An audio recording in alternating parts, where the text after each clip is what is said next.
Hey guys, Jeremy here. It's a weekend debrief. Just a few things. Our weekend was great.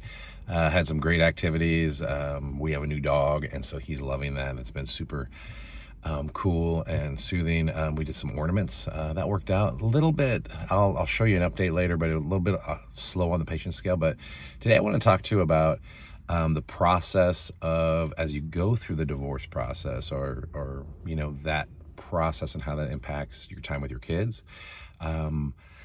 My ex and I are going into mediation in about a week, and so that's been pretty stressful. Things are emotional and things are tough. And one of the things I noticed was it was kind of impacting the way I was relating to my son on the weekend and my older kids.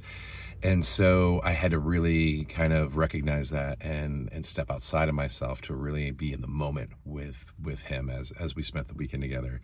Some ways I did this is I took some breaks. I kind of, I journaled if I was a little frustrated, so I kind of wrote it down on paper, even, just thoughts that I would probably never share with her or anyone, but just kind of that frustration. It helped to kind of get it out in a useful way that was not, kind of showing up as a behavior. Things like that. I did some meditation. It sounds kind of, interesting. Some of y'all might be, it's a little woo. It's actually really great. It really kind of brought me back into that moment so that I could maximize that time with my son. So as you go through the process, it can be very difficult and it can be very hard.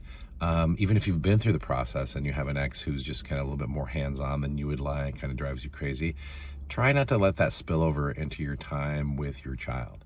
It's going to be really important, and they're going to appreciate you for it, and you're going to appreciate yourself for it. It was really interesting once I kind of leaned into the process of just, not letting that part of my life bother me while I had him.